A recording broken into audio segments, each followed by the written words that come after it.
Hello everyone. Hello. Yeah, am I live? You are. You are live. Okay. Just the Spider-Man thing got not working here. The net was not working. Well, we can I'm hear on a you. remote area with a support. Yeah, I'm on a remote area with support materials for the school, and there are guys working outside, so there is quite a bit of disturbance as well. And I was fixing up the internet, so it took a little bit of time. I'm sorry for the inconvenience to everybody.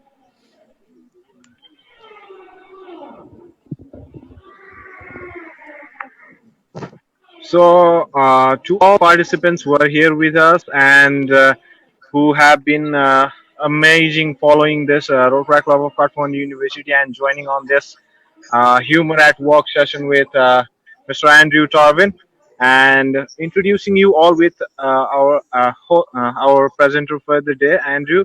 He is the world's first humor engineer teaching people how to get better results while having more fun, combining his background as a project manager at uh, Procter and Gamble with his experience as a stand-up comedian. He reverse engineers the skill of humor in a way that is practical, actionable, and gets result in the workplace. Through his company, Humor That Works, Andrew has worked with more than 35,000 people at over 250 organizations, including Microsoft, the FBI, and the International Association of Canadian Professionals. He is the best-selling author, has been featured in the Wall Street Journal, Forbes, and Fast Company, and his TEDx talk has been viewed more than 3 million times. So he has worked with 35,000 people, and you are the 35,100 next. So it's a very pleasant thing for us to have Andrew with us here today. Andrew, the floor is yours. Excellent. Well, thank you so much for the introduction. I appreciate that, and for adjusting to, of course, crazy uh, internet happening going on. So I appreciate that, and thank you all for joining this afternoon on your side for our conversation today. I am. Sad that I can't be there in person with all of you, but am excited to be able to come to you live virtually from New York City, where it is currently 7:23 in the morning.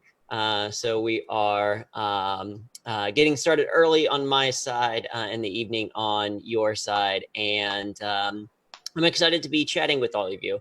I'm also excited that we're able to do this in English, because I am like most stereotypical Americans in that I only speak one language.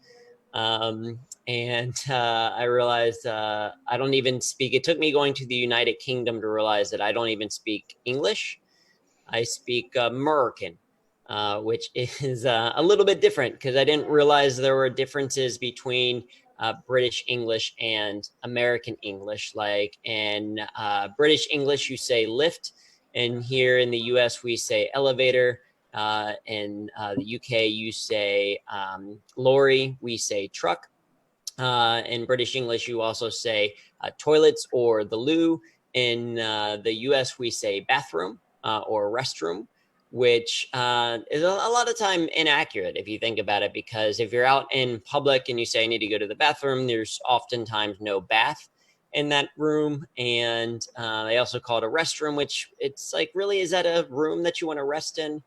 I don't think so.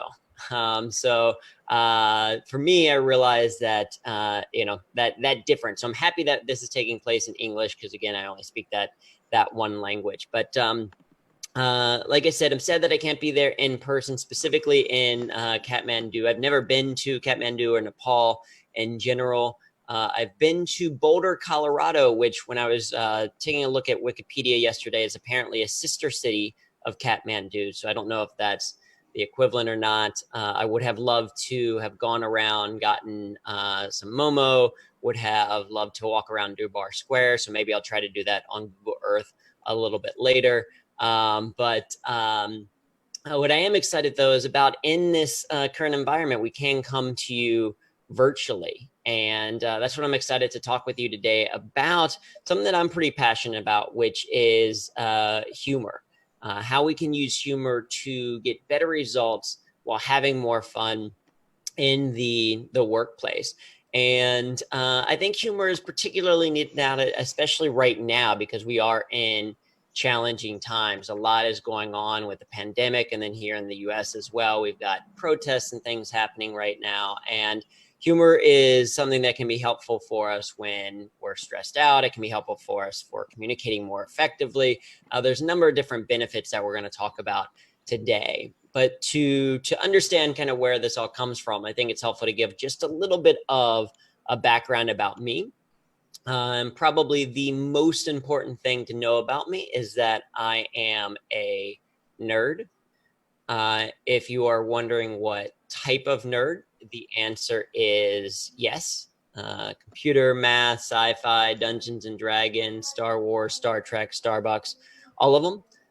In fact, I'm wondering if we have any fellow nerds out there as well. So what we're going to be doing is we're going to be taking advantage of the chat a little bit later today. So you can go ahead and share thoughts in the chat. So if we have any fellow nerds out there, you can put some exclamation points and hit enter on the chat if you would like, or you can kind of say what type of nerd you are if you want. But I'm just curious if there's fellow nerds out there with me. But for me, the most important type of nerd that I am is that I am an engineer. I am obsessed with efficiency ever since I can remember, or really since before I can remember, because I was born, 3 weeks early. So apparently, even in my mom's stomach or my mom's womb, I was like, I don't need a full 9 months. I'm ready to go right now. And so I was born, and in school, I realized that smart for me was getting a 90% in all of my classes, because a 90% was the lowest grade you could get and still get an A. I got to the point that if I got a 91, 92, or a 98%, I was upset, because it meant that I did more work than I had to do. Right. So I was obsessed with efficiency. So I went on to The Ohio State University and got a degree in computer science and engineering.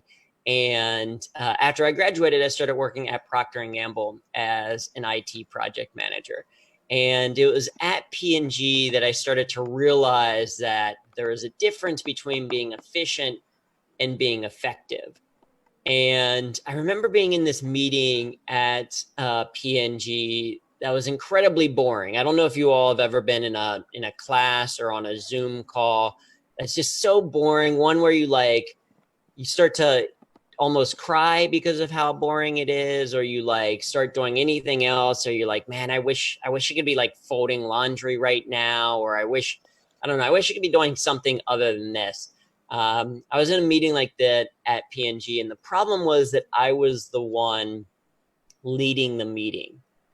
And I had this realization where it's like, if I'm bored while talking, then other people have to be bored while listening. And I was a little bit scared, because this was a couple of weeks after I had graduated, and I was like, oh no, is this the rest of my life? Is the next 40 plus years of my life going to be boring meetings that I lead every single day? And so I realized that I had to change something. And I was talking with a friend, and they're like, okay, so why don't you just solve the problem of boredom, right? Think of boredom as a problem that you have to solve. You're an engineer, you like solving problems. Why not just solve the problem of boredom? And so I took it as a challenge, and I thought, okay, how can I make my own work more fun? And so I started to give my team members different nicknames. We would take personality assessments like, which Star Wars character are you? I'm R2D2. We would also give our projects interesting nicknames like Project Awesomization. And we'd incorporate a little bit of humor. We'd add fun pictures to our presentations. A number of kind of just small things that we would do to make our own work a little bit more fun. And over time, I started to realize not only did I start to enjoy my own work more, but also I started getting better results. People started showing up on time to my meetings. People started responding to my emails, started to have a lot more a lot stronger relationships with the people that I was working with. And so that's what we're going to talk about today is some of those things that I've learned even since then, working with over 250 organizations all around the world on how to use humor as the missing skill for success and happiness at work. So as I mentioned, I would love to be able to interact with some of you. If you have questions as we go through, certainly feel free to share those in the chat. You know, also I'll also give some prompts kind of in the chat because I'm curious. So go ahead and in the chat share where you are zooming in from. So in the chat, because I know we have a little bit of variety. So again, you can just type in the chat where you're zooming in from. So I am in from New York City. So you can just type that there. If you're not familiar with the chat, if you're on a phone, then you can kind of click on the phone and go to meeting options and share. Or if you're on your computer, you can go down to the bottom of your screen and select chat there. So we see a bunch of people starting to come in from Kathmandu, a few other places that I apologize, I'm not entirely sure how to say. I like it. Very remote place from Nepal. I appreciate coming in, right? So wide variety. This is one of the advantages of having a virtual meeting is, right, we can bring people together from all of these different places. So very exciting, very cool that people are coming in. The other prompt that I want you to answer is I want you to think about your sense of humor. I want you to rate your own sense of humor on a scale of 1 to 5. So a 1 would be that you have no sense of humor whatsoever. You never laugh, you never smile. And a 5 would be that you're constantly laughing, constantly smiling, constantly finding the joys in life. So on a scale of 1 to 5, yeah, go ahead and share that. So it's 1.5 early on, 5, 2.5, 3.5. I appreciate the accuracy you all are using with your rating, adding the 0.5s and point et ceteras in there. Let's see, we hear -10 with some smiley faces, so probably the opposite. I like it. 3.78. Very nice. So, right, so we've got a range of things. So hopefully for the people that are on the 5 scale, hopefully people are laughing. I am the same way as person just said. I laugh very hard at my own jokes. I do the same thing. Right. So thinking about that. Okay. So you have that on your sense of humor. Now I want you to rate your skill of humor, your ability to make other people laugh or smile. So a 1 on your skill of humor means that you've never made anyone laugh ever. A 5 means that you're constantly making people laugh. People are like, oh, you should speak or you should do stand-up comedy or something like that. So this is your skill of humor. We're seeing some 2s, lots of 2s, some 3s, 4s, right? So wherever you're at today, my hope is that by the end of the day, you have a few more ideas, a few more techniques that you can use to not only use humor, not only to appreciate your sense of humor, to build your skill of humor, but also to do it appropriately in the workplace. And that's the goal. And so, yeah, question in there, I make people laugh, but by copying a joke, does that count? I think so. One of the things that we will talk about in a way is that you don't always have to be the creator of humor. Sometimes you can be the curator of humor, and we'll show some examples of what that looks like. So what we're going to talk about for the next little while is this. So this is going to be our agenda. So we're going to first start talking about, right at 5 o'clock was the time that we're going to start. But of course, with anything, you get started a little bit late, right? You're going to have some type of tech issues, but we got all tech issues resolved, so we're good. Then 1709 would be the agenda slide. So we're just a little bit behind on this, but we'll catch up as we go through. We'll talk about stats about work, and then I'm going to make a reference to Disney, so be on the lookout for that. Then I'm going to talk, and the bulk of our conversation is going to be around the 3 fundamental truths. And this is true no matter where you live or where you are. This is 1721. I'm gonna show an embarrassing picture from me from high school. Then we're gonna talk about the reticular activating system and how that relates to humor. I'll show you a picture of puppies. Don't worry, it is semi-related. I'll talk a little bit about how happiness works. We'll do a Q&A towards the end, or certainly as I go through. If you have questions, certainly feel free to put them in a chat. At 5 till the end of the hour, we're going to talk about an action you can take right now. Then the presentation will end. You'll then share a recap of what you learned with your significant other, roommate, or possibly your cat. You'll decide that you're going to incorporate humor in your work tomorrow. You'll go to sleep, and then you'll wake up in the morning and use humor not only to conquer the world, but maybe at least some of your projects, right? So that's the goal, right? And that's to cover not just the next hour, but the next 12 hours or so as well. And basically, the real goal is from this is for you to have a couple of ideas, strategies that you can start to implement, like I said, in your work immediately. And so I'm curious, go ahead and in the chat share um, uh, what you're constantly working on. Because my guess is that, maybe you can kind of like actually put Y for yes or N for no. Put Y for yes if you are constantly learning. If you're constantly looking for something new, right? Many of you are students, so probably learning in class. You can put an N for no. Anyone done learning? Anyone like, nope, my brain is full. Can't learn anything else, right? People are constantly learning. In fact, in the chat, I'd be curious to hear what is something that you're recently learning, you recently learned, or something that you're looking maybe to learn. Maybe it is a specific subject. Maybe it is a specific technique. Maybe you're looking to manage stress in these challenging times. Maybe you're trying to think of ways to improve communication skills. But go ahead and type out anything that you're kind of currently working on or looking to improve or change. Because I will say that, yeah, some of you, so some classes, some video games in there, I like it. Trying to improve, right? So we're all constantly learning. We're always constantly working on something. In fact, we have to, in order to keep up, let alone get ahead. The world is constantly changing, that we have to be able to make adjustments. We have to be able to grow. And no matter what it is that you're trying to learn, if you think about kind of work, for me, I just want to continue to find ways to adjust in a changing world, right? During the pandemic and everything going on. But the truth is that for you to get better results as you start to go into your career, so this may be a little early for some of you, but if you're starting to work in the work environment, understand that once you start to develop the base level of skill, it's not going to be changing so much about what you do, but rather how you do it. And that's true in a virtual environment as well. One of the things that we've had to adjust with is we're normally traveling from place to place, going to these large events. That's currently not happening with the pandemic. So even in a virtual environment, what we do doesn't necessarily change.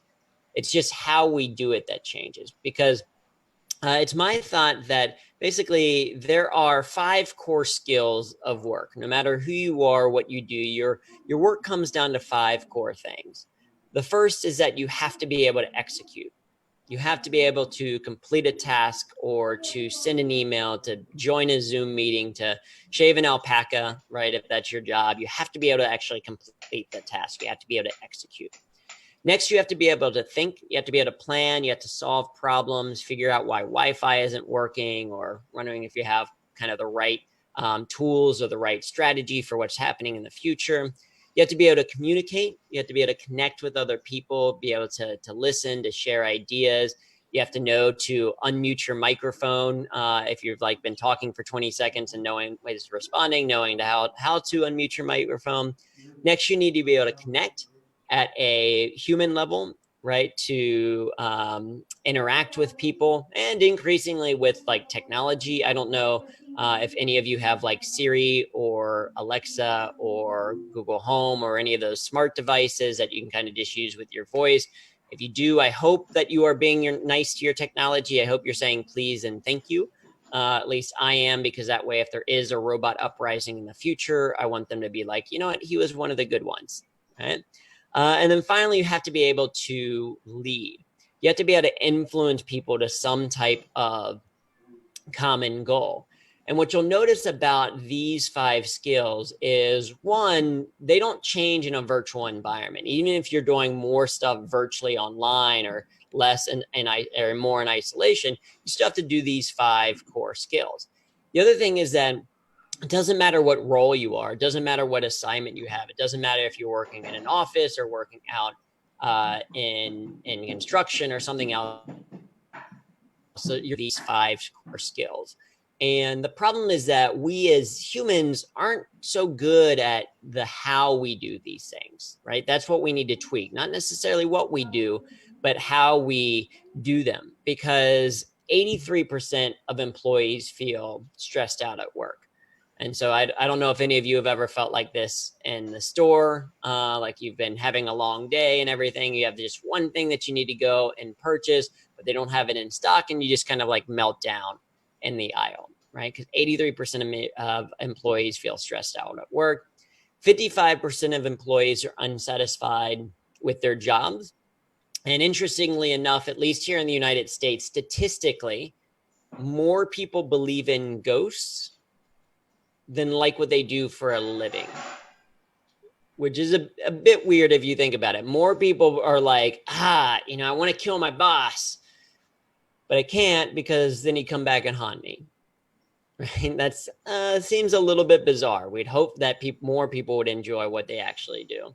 And then finally, 47% of employees struggle to stay happy. Now, of course, it is even worse in Disney World, where statistically only 14.3% of dwarfs are happy. That's 1 out of 7 for those of you loving math. But what it leads to is, at least in the United States, it leads to 70% of the US workforce being disengaged, costing the US economy up to $500 billion in lost productivity every single year. And what we're seeing as we do work all around the world is that a lot of times some of these numbers are very similar, in that people are disengaged with their work. They're just not excited about it. They are just kind of shuffling through their day. They're not giving their best effort. They're just kind of bored or distracted or stressed out in what they do. And it has a real impact on the results that not only the business gets, but you as an individual as well.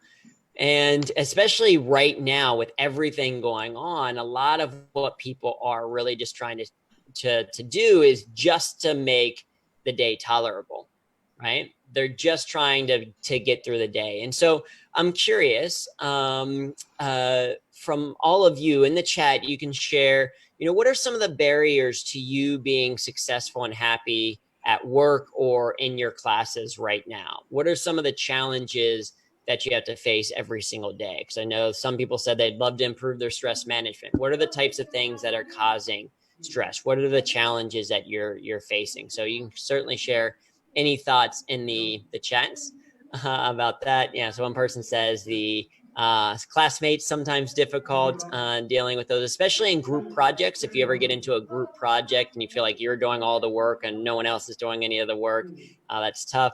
Overthinking, right? Being there's so much that you're able to do, but understanding which things to do, being honest with people, getting distracted, especially in a virtual environment. So easy to get distracted.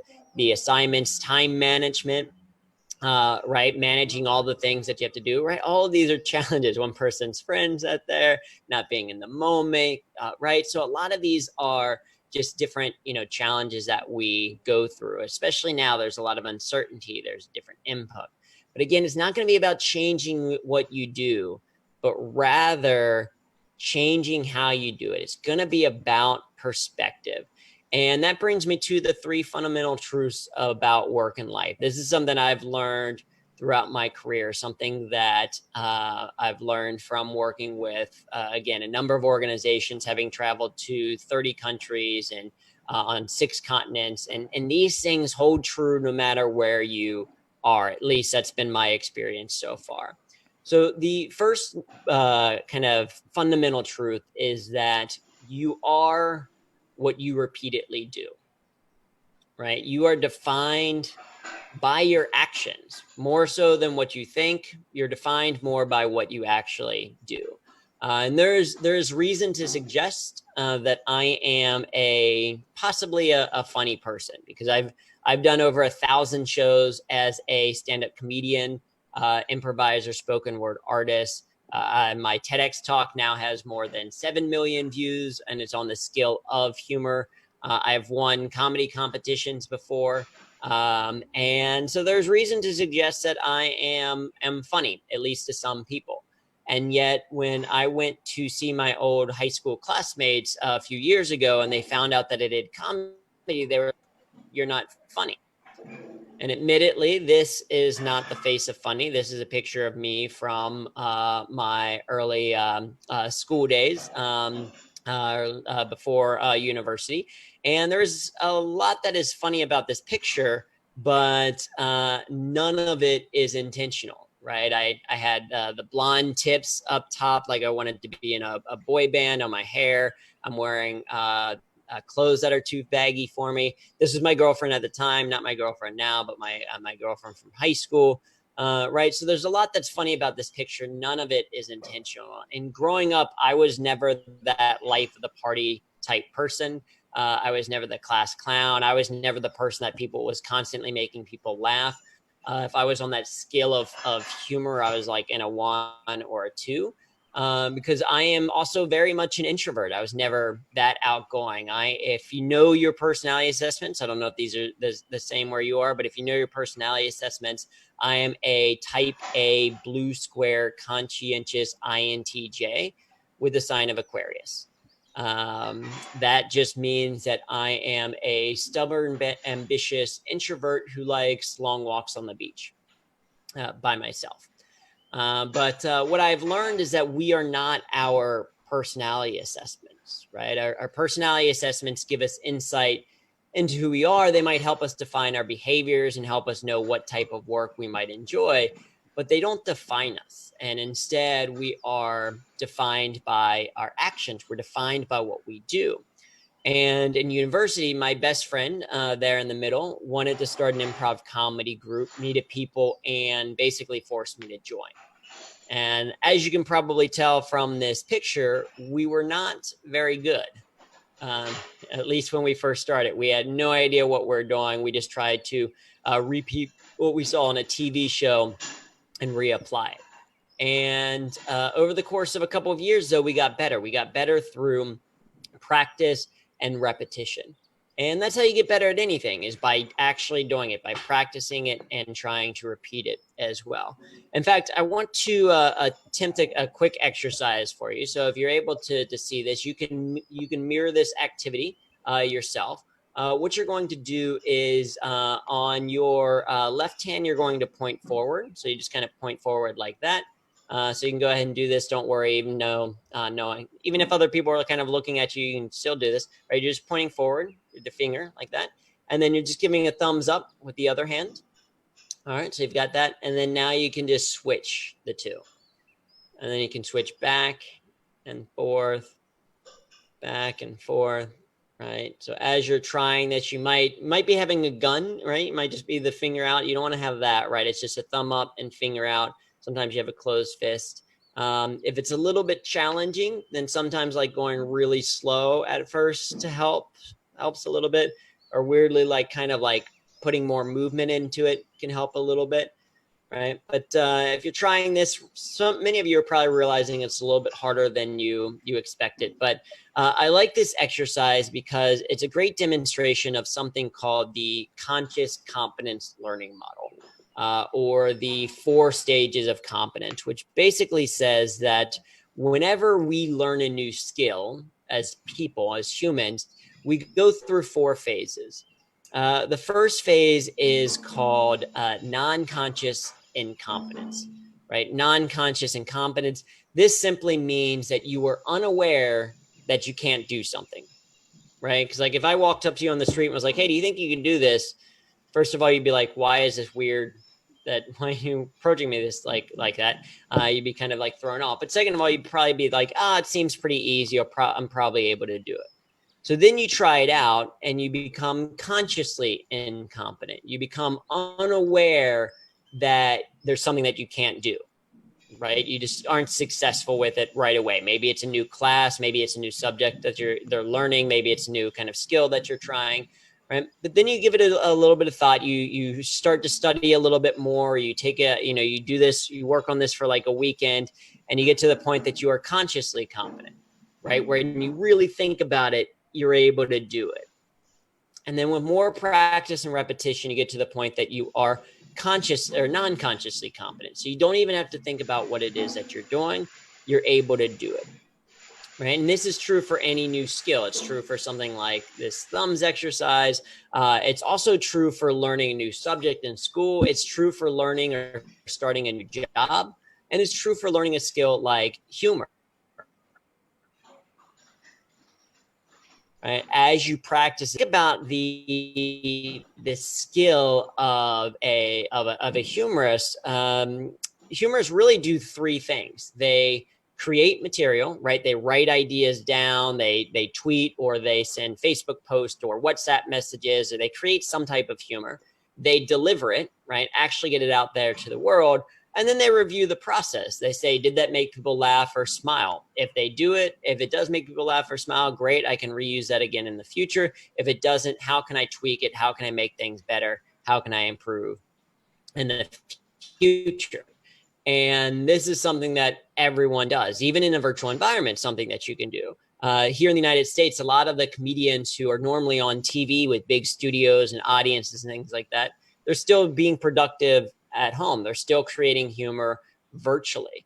We're doing the same thing. We have free improv drop-ins. We have open mics. We do virtual stand-up shows as well, right? Just because it's virtual doesn't mean that we can't do it. We are comedians, so our action is to create comedy. You also see this in different groups. You can find other interactive ways to have a little bit of fun. So the Getty Museum, the Getty Museum here in the United States has done a challenge where they're encouraging people to recreate famous works of art at home. So the person on the right here recreating this with their dog. You have some people creating works of art with clothing or things that are around. You have this one for Dali, right, with a little bit of bologna. Dali's never looked so delicious, right? So even though people are at home, they can still find ways to be creative. And that's because you are what you repeatedly do, right? You get better by repeating those actions. And honestly, it's going to take some time to get used to. I recently went to my first yoga class. This was like probably sometime last year. So my fiance is very into yoga. I had never been to an actual yoga class before, so we decided to go. And so we go to the yoga class, and I had no idea what I was doing, so I just kind of followed and repeated everything that my fiance did. While we got there, and we went like through the zoo of animals of yoga poses. Right here we call them, cat cow and cobra and pigeon pose, and like all of the animal poses. We did all that stuff, and we get to the very end. We get to shavasana, I think, or vinyasa. I can't remember which one. The one where you the pose where you just kind of lie there and take deep breaths in and you relax and all of that. So we were doing that. It was very sweet. So we're lying there. And while we're lying there, my fiance reaches over and just grabs my hand, which was very cute, just kind of like resting. But again, I was mirroring everything that she did. I didn't know what to do. So I just kind of reached over and grabbed the hand of the man next to me because I thought that's what we were supposed to do. Now I'm not allowed back at that yoga class. Right. So even when you're trying something new, you're not going to always be perfect at it. But the fact that you are trying it, the fact that you are putting effort into, the fact that you are growing is going to help you change that behavior in the future. Right. So that's number one, is that you are what you repeatedly do. Number two is that you are the author of your own story. So for me, as at Procter & Gamble, as I mentioned, I I started to add a little bit of humor into my day-to-day work as a way to not be so bored. And I started telling people about things like my stand-up comedy shows. And I remember getting an email one day from someone that I didn't actually respond to for a couple of months. But it's like, it started out like, "Are you a comedian?" And I'm looking for someone to lead a training for my women's group on humor in the workplace. And so I responded to this person, and she had read an article in the Harvard Business Review about the value of humor, and she wanted her group to talk about it. But she thought, oh, maybe it makes more sense for a comedian to talk about it rather than just for them to read it. So she sent over to me a stack of research on the value of humor in the workplace. And I was amazed because all of the stuff that I'd been finding out for myself, there's actual like research on the benefit of it. And so I did this talk for this women's networking group on the value of humor. I basically did, stand up for 20 minutes and then talked about the research and then answered Q&A. And it was so much fun. I loved the work. It was basically the intersection of stand-up comedy and the engineering side, because I got to tell people what it is that I wanted to do. And from that, I decided that's what I really like doing. So I proclaimed myself the corporate humorist of P&G, of Procter and Gamble. And I started writing an internal blog and would just do different blog posts. And I started creating fun little videos internal, like this terrible rap song about Pringles. And I kind of assumed that eventually someone would stop me. Right. I kind of assumed that someone from HR or even my manager would be like, hey, you can't just create your own job title. But in reality, no one ever did. No one ever told me to stop. Instead, people just started referring to me as the corporate humorist. And from that, I started to get even more encouragement to use humor. So I started to incorporate it even more into my work. And the more I incorporated humor, the more I realized how much opportunity there was for using humor. And I've only recently learned about a part of our brain called the reticular activating system. And the reticular activating system, this is going to be a very simplified version. So if we have any like neuroscientists or anything on the call, then I know that this is going to be, again, a gross oversimplification. But the RAS is basically responsible for something called selective attention.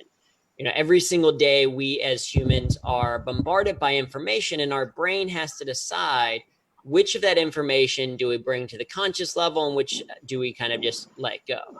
And part of what determines what we see, selective attention, is based on the inputs that we give it. Now, for example, if I tell you to look around your room or look around wherever you are currently and look for anything that is orange, anything that is the color orange, see if you notice anything there, right? And go ahead and in the comments or in the chat, share anything that you see that is orange that is around you. So for example, I've got Post-it notes are orange. So that's around me. I've got the orange side of a Rubik's Cube that's here, right? So by giving you, right, so we got a curtain, some sticky notes, a bottle. We can see some people's screen have a little bit of orange in them as well. But by giving yourself just that little focus, that one small thing, it changes what you notice around you. Because if I told you to just kind of look around, you may not have pulled out a color pen, or you might not have kind of really kind of noticed the curtains in a certain way. But now that you have that prompt, now that you are changing the filter to which you see things, you're starting to notice things a little bit differently, right? So when it comes to humor, that's the same thing. If you start to change what you're looking for, you start to see the world in a slightly different way. And so the question becomes, what are you telling your brain to look out for? What are you saying are most important? Said differently, what story are you telling yourself? if you are saying, oh, I'm not good at math and I'm never good at math, I'm not good at math, then of course, anytime you have a challenge with math, you're going to say, see, I'm not good. And anytime you do well at math, you're going to be like, well, that must have been a mistake. Or if you're saying, I really don't like this one professor, then everything that they do, you're going to put through the lens of, oh, okay, well, I don't like what they do, so I don't like it at all, versus changing your perspective just a little bit, right? Same thing for stress as well, because there's no doubt that we're living in stressful times. And so if all you do is read negative news or read about all of the negative things that are going on out there, then all you're going to do is start to think negatively. However, if you start to bring in more positive sources of news, like here in the United States, there's this great show called Some Good News on YouTube with John Krasinski, right? Finding the positive things out there. There's also things like the Social Distancing Festival. So there's an opportunity to, from wherever you are around the world, you can join in and watch videos or watch live streams of opera performances, of dance performances, of visual arts, right? Are you taking that type of thing in? You can also do, if you're ever like, hey, I don't have a great window, I don't have like the quite the view that I want, you can go to EarthCam and look at some live streams of, like, say, a beach or the mountains, or New York City Times Square if you want, or of course of puppies, right? There are cameras of just kind of puppies that you can look at every single day if you want to. So again, kind of how you see the world is impacted by what you are giving your brain as inspiration. And this is why one of the things that if you want to improve your humor skill, if you want to say, hey, I maybe want to be a comedian, or maybe I want to add a little bit more humor to my life for myself or for other people, one thing that most people do, most comedians do, is they keep what's called a humor notebook, or a humor database, where anytime there's something that makes them laugh or smile, they might put it together in that notebook. Or anytime they think like, that's kind of interesting, or that's funny, here's a funny thought, or here's a funny joke that I shared with my friends, you write it down in the humor notebook. Because what that does is it starts to train your brain so that you start to see more of the humor around you, right? And then also that way, if you do want to create humor a little bit later, you can always go to your notebook and be like, okay, what was something funny, and then how can I use that? Can I post that again in WhatsApp as a joke because of this observation, or this thing that I saw the other day? So humor notebook is a great way to start to think about focus. I was looking through my humor notebook recently, and was reminded of the story from when my fiance and I were in Luxembourg. So as I mentioned at the top, I only speak one language, Moroccan, but I'm trying to learn German. Because my fiance is German. She was born and raised in Germany. And so I'm trying to learn German to help to be able to better communicate with her and her family. And it's not going well. I'm not very good at it. We were in Luxembourg, or we're in Germany. We're going into Luxembourg, and I was like, all right, you know what? I need to practice a little bit of German. I need to have a conversation in German. And so I was like, okay, we're going to go to a hotel in Luxembourg, and I know what I'll do. I'll just say hello in German, right? Guten Tag, good day. Pretty easy. And then the person will say Guten Tag back. And then I'll say Sprechen Sie English, which means, do you speak English? Because I'm pretty quickly going to go into English, right? They'll say yes, and then I'll say Dankeschön, thank you very much. It's like, okay, easy. I can at least have that level of interaction. And so I'm prepping, I'm practicing in the car. I'm sure I can say English because that's, the correct way to say it. And we get into Luxembourg, we go to the hotel, and right as I'm getting ready to say Guten Tag, the receptionist says bonjour. And in them saying bonjour, my brain shut down. And the only thing that I could think to say in that moment was no hablo inglés, which is wrong. And it's wrong for multiple reasons. Because first of all, I said something in German. She responded in French. And then my reaction was to say in Spanish, a different language, what I said in Spanish was, I don't speak English, right? No hablo inglés. I don't speak English. And that's wrong because I do speak English. Like, I hablo inglés. I only hablo inglés. And the woman was very kind. She was like, do you want to speak English? And I was like, yes, grazie, prego, right? So very confused about the whole thing, because as someone who only speaks one language, if I hear something that is not English, I just respond in anything that I know that is not English. Right? So not doing particularly well, but that was a story that I wrote down in my humor notebook that I can come back and relive and kind of then work through and share as a story. Right? Also goes back to that idea that we have to practice these things that we do. And so that is fundamental truth number 2, is that you are the author of your own story. And I remember hearing this cliche advice a while ago that said, if anyone wrote a book about your life, would anyone care to read it? And I've realized that it's actually more specific than that. Read it. Or at any point, would you be reading the book and be like, wait, why is the main character letting this one person affect them so much? Or why is this main character not pursuing that thing that they really love? Or why is this main character staying miserable at their job or in classes when they could have found ways to have so much more fun? And anytime that happens, right, you can think to yourself, oh, well, I am the author of my own story, so I can now start to change. I can rewrite a new page, right? I can write a different ending, a different direction. So remember, you are the author of your own story in terms of how you look at your life. And then ultimately, the last fundamental truth is that you are responsible for your own happiness. Right? You are responsible for your own happiness. And this is something that I learned at P&G. So a few years after declaring myself the corporate humorist of P&G, I had been having fun. We had been just doing different things in different meetings. I remember coming out of a meeting, and my coworker pulled me aside, and she was like, Drew, I just want to thank you. And I had no idea why she was thanking me. So I was like, it is about time. Why are you thanking me? And she's like, I just wanted to thank you for this project because it's been fun. And I was like, yes, right? Finally, someone else who appreciates the joys of Bayesian probability and predictive analytics. Am I right? And she was like, what are you talking about now? It's like, I wanted to thank you because you made this project fun, because we had interesting nicknames, because we had a fun team name, because we did improv exercises.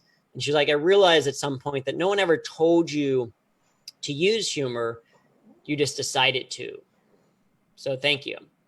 And my coworker was right. Like, no one ever told me to use humor in the workplace, but no one ever stopped me either. And that's one of the big keys, right? Is you decide every single day how you're going to do your work. And so if we think about the things that we can do, it's about changing a little bit your perspective. Because to be happy at work, you don't have to do what you love, but rather love what you do. And that's a small but important distinction, right? You don't have to do what you love, but you have to love what you do. Because a lot of times people confuse success and happiness. So I'm just curious, in the chat, which do you think comes first, success or happiness? Do you think if you are successful, you are then happy? Or if you are happy, that then you become successful? Which one do you think happens, right? People already know, right? Like people saying happiness, because it makes sense. We would think that it would be success, right? We would think that it would be, oh, once I achieve blank, I'll be happy. Once I get into that good university, I'll be happy. Or once I graduate from university, I'll be happy. Or once I get that job, I'll be happy. Or once I buy that, new shirt or dress or whatever, I'll be happy. And the reality is that because of how things work, once we achieve certain success, that may make us happy for a period of time, but then we come back to a base normal. We get used to that thing, and it no longer means that we're happy always. And absolutely, there's an interplay between two, but a lot of research suggests that once you find happiness, you can be more successful. Or when you are happy in your work, you are more successful at it. right? If you enjoy it a little bit more. And one of the things to keep in mind is when I'm talking about happiness in this sense, I don't necessarily mean that you have to be happy all the time, right? But rather that staying positive doesn't mean you're happy all the time. It just means that even on the hard days, even when it gets stressful, even when it's challenging, you know that there are better days coming. And that's an important distinction for us to keep in mind. So, how do we actually improve our happiness? How do we find success in our work? Well, one, gratitude helps, right? Saying thank you more, finding the things that you're grateful for definitely help. Your social support also helps, right? Surrounding yourself by people who are positive, who make you feel good, who are positive, forces in your life. And then ultimately, of course, humor, right? That's part of why it's part of this conversation, because people who use humor in the workplace, they are more productive, less stressed, and happier. This is me on the end. I'm the small one, the youngest. I'm the youngest of three boys, and I'm so happy. Even though I have a boo boo on my head, right? I'm so happy, and humor helps, right? It can be a simple thing that you do in day-to-day work. It can be as simple as this group of construction workers, right? Ninja Turtle Search in Progress, which I think is pretty funny. They do say that, even during the pandemic and things like that, keeping as much of your regular schedule as possible is a great way to have a little bit of fun. So this person having a little bit of fun with their morning, quote unquote, morning commute. You can have fun with visuals and green screen. So this is someone just having a little bit of fun with their green screen and with having a green shirt on as well, right? So just finding ways to have a little bit of fun. Even despite everything going on with COVID, there's a bunch of memes and things out there, right? There's always different ways to add a little bit of humor into the work that people do. And that is ultimately that you are responsible for your own happiness, right? You decide. It's not up to your coworker or your classmates or your professors or whatever to make sure that you're happy, right? Instead, it's something that you have to work on every single day, right? As we see in the comments, yeah, if you can be grateful, if you can find the things that you're grateful for, that you have gratitude for in day-to-day work, more likely to be happy. And so that's kind of what we've covered today. Now, I know this is a talk on humor, and people are like, but you didn't necessarily talk a ton about humor, but rather talk about it. I wanted to just demonstrate it. So if you think about it, there's a lot of humor that we used in how we talked about the subject today.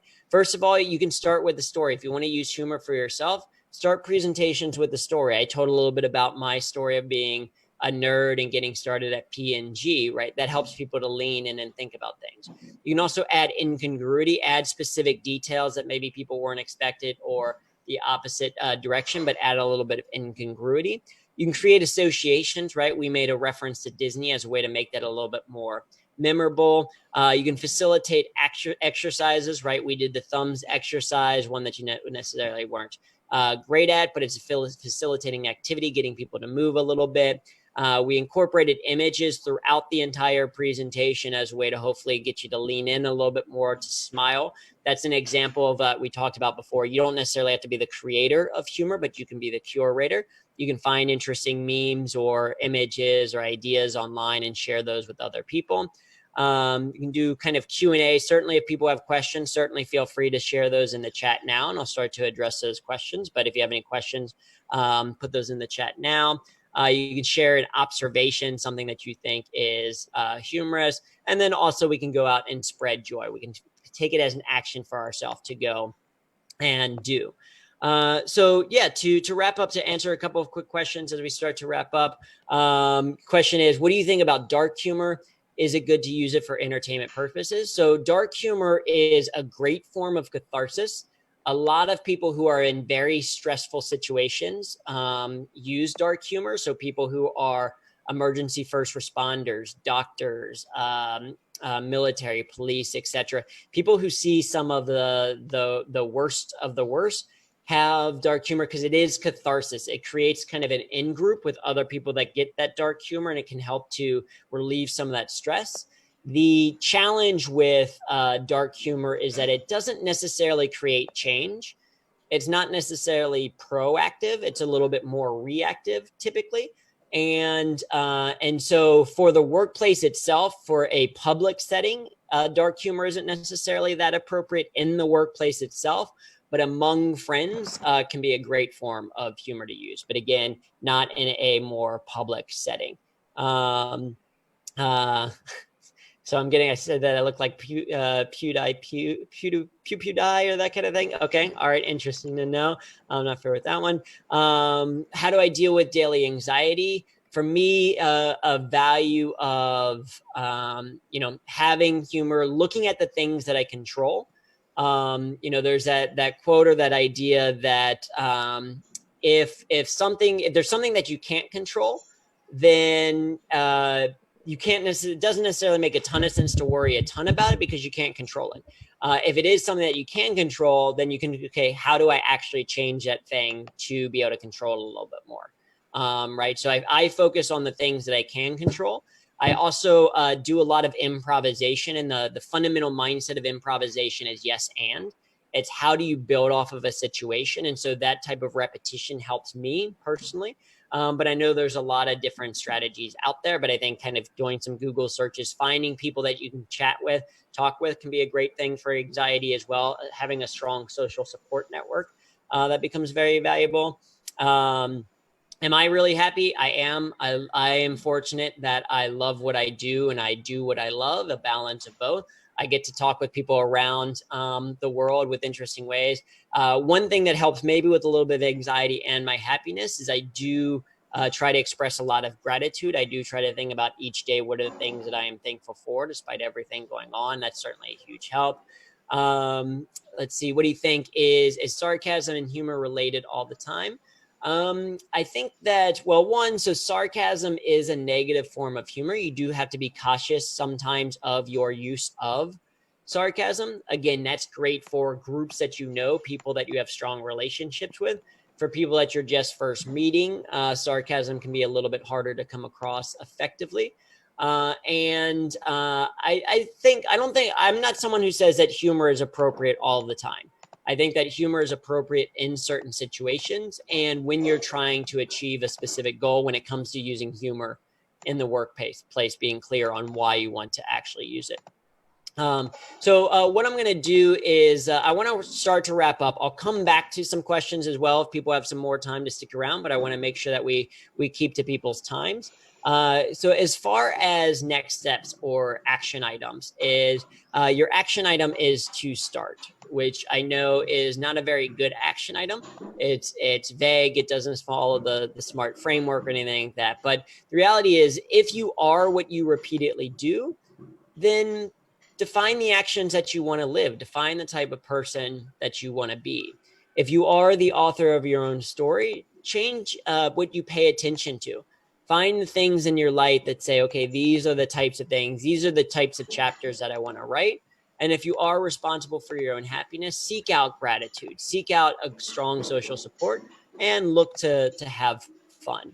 If you want to learn more about some of the things that we do, you can go to humorthatworks.com. On there, we have a bunch of free articles there. We have links to our book, information about our coaching and workshops. We also have a calendar. So as I mentioned, we do some free improv drop-ins, some free open mics as well. A lot of resources there. So you can go there if you want more information. If you want to connect directly with me, if you're on social media, my social media is at Drew Tarvin. So if you love puns and wordplay and you want to follow me on Twitter or Instagram or any of that kind of stuff, information is there. My personal website is drewtarvin.com. You can reach me at drew@drewtarvin.com if you have a question that I didn't get a chance to answer. So what I'll say is that humor is a choice, right? You decide every single day how you're going to do your work. So why not choose to be more productive, less stressed, and happier? Why not choose to get better results and have more fun? Why not choose humor that works? Excellent. So I know some of you may have to go. I'll answer a couple of additional questions if you have them in the chat. But thank you all so much for joining today. Hopefully you laughed or smiled a little bit. Hopefully you got some takeaways. Hopefully your skill of humor is bumped up just a little bit. So if you have to head out, certainly feel free to do that. But to answer a couple more questions, so one question, can humor be a gateway way from boredom and stress? I think so. I don't necessarily agree with this, but I remember seeing a sign once that said that only boring people get bored.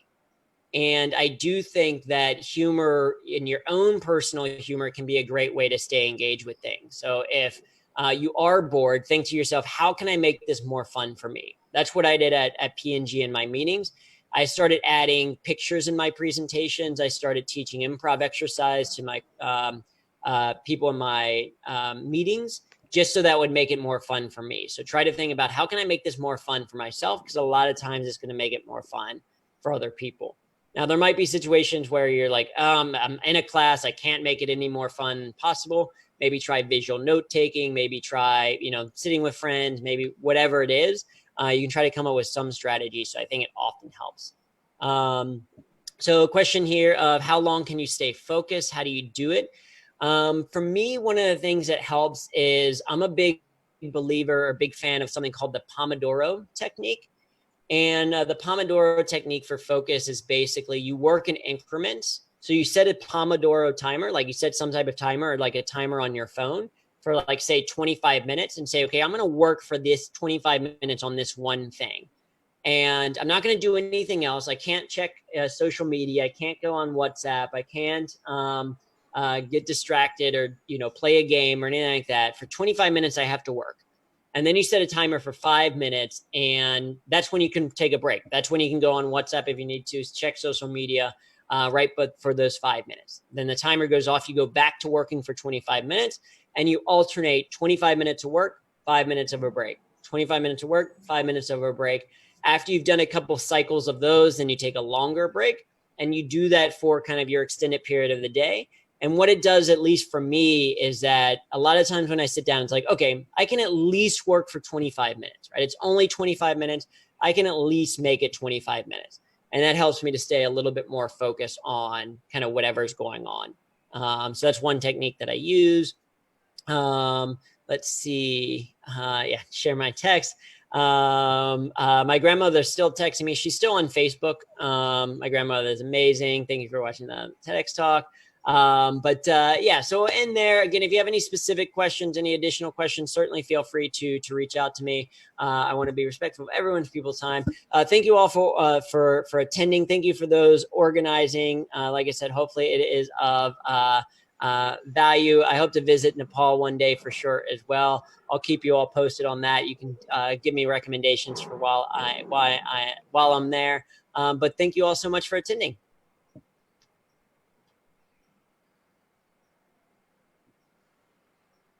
Okay, everybody, can I have attention for a while, please? Before we wrap up, can we have a group photo, so kind of a group screenshot? So everybody, open up your cameras. Can you all please open up your cameras so our representative can take a screenshot of this as a memory, and we'll certainly bring Andrew to Nepal. Yes, we'll make it happen.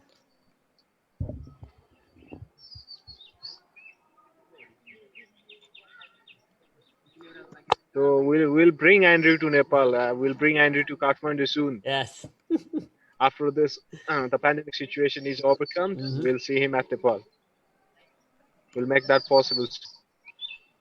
Okay, I like it. thank you, Andrew, for being with us here today, accepting our invitation. It was a great session with you, and we're very, very happy to have you. Thank you, Andrew. Yes, thank you all for And thank you attending. all the Appreciate it. participating members from the Kathmandu and beyond. Thank you for joining us. With that, we're off for today. Thank you all. Thanks all. Bye. Bye bye.